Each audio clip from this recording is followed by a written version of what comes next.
জগন্নাথ ধাম পুরী বঙ্গোপসাগরের তীরে এমন একটি পবিত্র ভূমি যেখানে প্রতিদিনই প্রায় হাজার হাজার মানুষের সমাগম দেখা যায় এবং প্রতি বছরই রথের সময় লক্ষ লক্ষ হিন্দু ভিড় করে শুধুমাত্র জগন্নাথ দেব, সুভদ্রা এবং বলভদ্রের রথের দড়ি টানার জন্য। কারণ এই জগন্নাথ মন্দির হাজার হাজার বছরের পুরানো, যে মন্দির বহন করে চলে অনেক অনেক ইতিহাস। তাই এই পুরীর রথযাত্রাও অত্যন্ত বিখ্যাত। আজ আমি তোমাদের দেখাতে এসেছি রথযাত্রার ঠিক আগে যে বিশাল রথ তৈরি করা হয় সেটি কিভাবে তৈরি করা হয় এবং এখন কতটুকু তৈরি হলো, সেই অংশটাই আজকের ভিডিওতে তোমাদেরকে দেখাবো।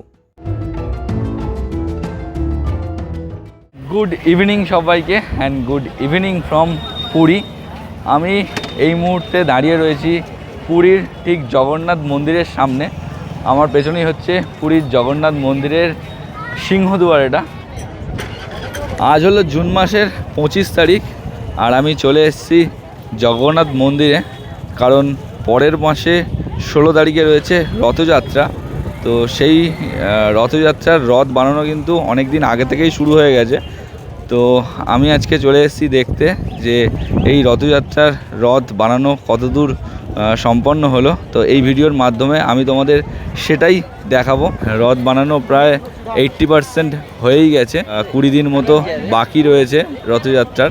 সামনে আমরা এগিয়ে যাব, গিয়ে দেখব যে রথের কাজকর্ম কতদূর এগোলো।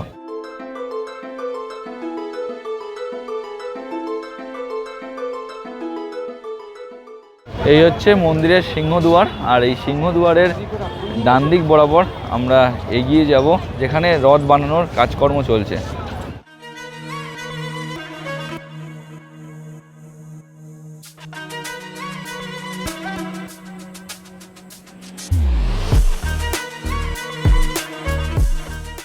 আমি এই প্রথমবার কিন্তু ঠিক রথের আগে পুরীতে এলাম, মানে এই প্রথমবার রথ বানানো সচক্ষে দেখলাম। আমার ভীষণই ভালো লাগছে দেখে।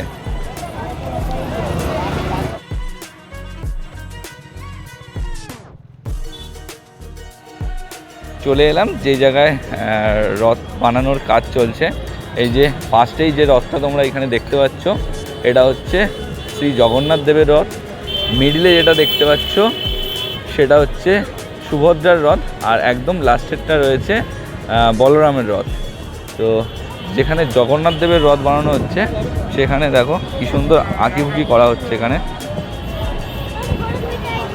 তোমরা হয়তো কম বেশি সকলেই জানো যে এখানকার মানুষেরা বংশ পরম্পরায় এই যে রথ তৈরি করে চলেছে তা কিন্তু দেখার মতো। রথের গায়ে যে কারুকার্যগুলো তারা করে থাকেন তা কিন্তু ভীষণ ধৈর্যের সাথে এবং নিখুঁতভাবে করেন, যার জন্য পুরীর রথযাত্রা বিশ্ববিখ্যাত।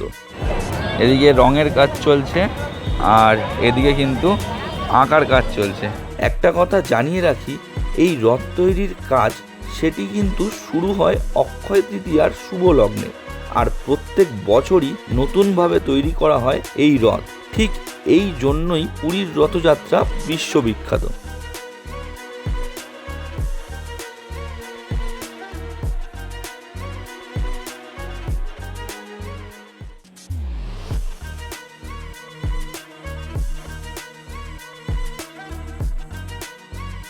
জগন্নাথ দেবের রথের কাজবাজ দেখে নিলাম, এবার আমরা যাব সুভদ্রা দেবীর রথের কাজবাজ দেখতে, যে সেখানে কীরকম কাজকর্ম চলছে দেখা যাক। সবথেকে আশ্চর্যের বিষয়, যুগ যুগ ধরে এইভাবেই চলে আসছে, কিন্তু পেরেকের ব্যবহার না করেই কিন্তু এত বড় বড় রথ সব তৈরি করা হচ্ছে। চলে এলাম সুভদ্রা দেবীর রথের সামনে। এই রথের চাকার কালারটা দেখো, আবার কমলা কালার। আর একদম এই শেষে রয়েছে কিন্তু বলরাম দেবের রথ, যার চাকার কালার কিন্তু সবুজ।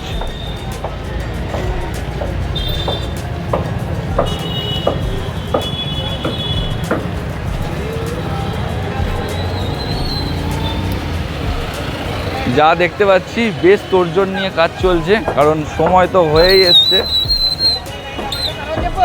আর এপারে যেমন কাজ চলছে, রাস্তার ওপারেও কিন্তু ঠিক কাজ চলছে।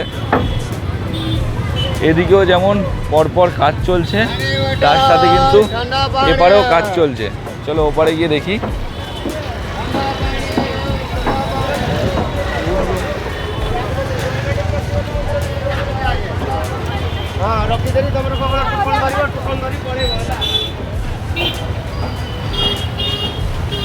রাস্তার এপারে প্রচুর কাঠ, যে কাঠ এখানে খোদাই চলছে, দেখো কারুকার্য চলছে খোদাইয়ের, দেখতে পাচ্ছ।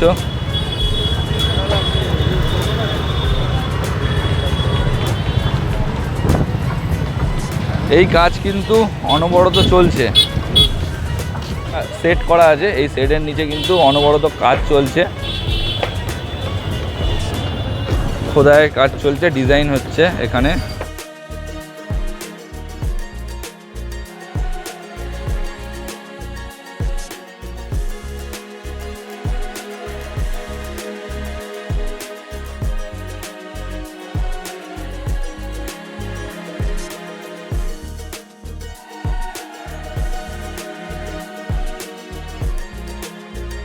এই যে বড় বড় কাঠের গুঁড়ি আনা হচ্ছে, দেখো এই যে বড় বড় কাঠের গুঁড়ি, সেই গুঁড়িকে এরকমভাবে কাটাই করে চারকোনাভাবে কাটাই করে তক্তা বানানো হচ্ছে, এরকম বাটাম তৈরি করা হচ্ছে, এরকম নানানভাবে শেপ করে কাঠ তৈরি করে তারপর কিন্তু এই রথ তৈরি করা হচ্ছে। আর এদিকে চলছে কিন্তু খোদাইয়ের কাজ, দেখো কাঠ খোদাই করে কারুকার্য চলছে।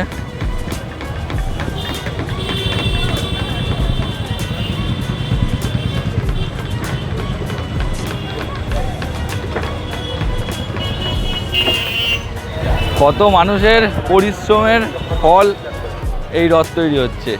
এই যে পরপর তিনটে বিশাল রথ দাঁড়িয়ে আছে দেখতে পাচ্ছ, এই রথের কিন্তু আলাদা আলাদা নাম রয়েছে। এই তিনটি বিখ্যাত রথ সম্পর্কে একটু তথ্য দিয়ে দিই তোমাদের। প্রথম যে বড় রথটা তোমরা দেখতে পাচ্ছ, এই রথটির নাম হলো নন্দী ঘোষ এবং এই 16 চাকা বিশিষ্ট রথের উচ্চতা প্রায় 45 ফুট। এই রথে শ্রী জগন্নাথ দেব বিরাজ করেন এবং মাঝখানের এই রথটির নাম হলো দর্পদলনা। এই 12 চাকা বিশিষ্ট রথের উচ্চতা প্রায় 42 ফুট। এই রথে সুভদ্রা দেবী বিরাজ করেন এবং একদম শেষে যে রথটি রয়েছে সেটির নাম হলো তালধ্বজা। আর এই 14 চাকা বিশিষ্ট রথের উচ্চতা প্রায় 43 ফুট। এই রথে বিরাজ করেন বলভদ্রদেব।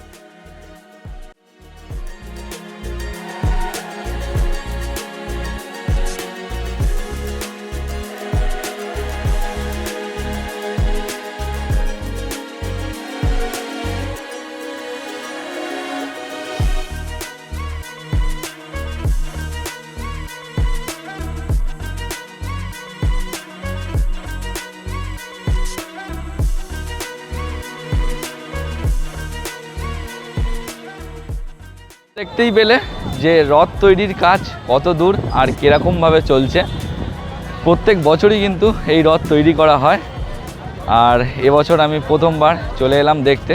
তোমরাও চলে আসতে পারো, রথের সময় প্রচুর মানুষ আসে, প্রায় কোটি কোটি মানুষ এই রথযাত্রা দেখতে আসে এই বিখ্যাত পুরীর মন্দিরে, কারণ এই রথযাত্রা কিন্তু পৃথিবী বিখ্যাত। এই রাস্তা দিয়েই কিন্তু রথ টেনে নিয়ে যাওয়া হয়, জগন্নাথ দেবকে নিয়ে যাওয়া হয় তার মাসির বাড়ির উদ্দেশ্যে।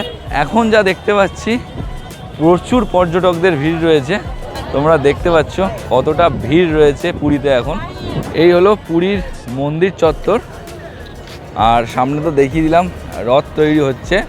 তো এবারে কিন্তু চলে এসো পুরীর রথযাত্রা দেখতে। আজকে আমার এই ভিডিওর উদ্দেশ্য ছিল যে পুরীর রথ কিভাবে তৈরি হচ্ছে সেটা দেখানোই। তো তোমাদের সব কিছু দেখিয়ে দিয়েছি, তো তোমরা এই ভিডিওর মাধ্যমে সেটা দেখতেই পেলে। তো তাই আজকের এই ভিডিও এই পর্যন্তই। ভিডিওটা কেমন লাগলো অবশ্যই কমেন্ট বক্সে কমেন্ট করে জানাও। ভিডিওটা ভালো লাগলে like, comment, share and subscribe করে দাও। সাবস্ক্রাইব করতে ভুলো না, এরকম নতুন নতুন ব্লগ আসতেই থাকবে। তো চলো, ততক্ষণের জন্য টাটা, বাই বাই। সবাই সুস্থ থেকো, ভালো থেকো, আর এবারের রথে পুরী চলে এসো।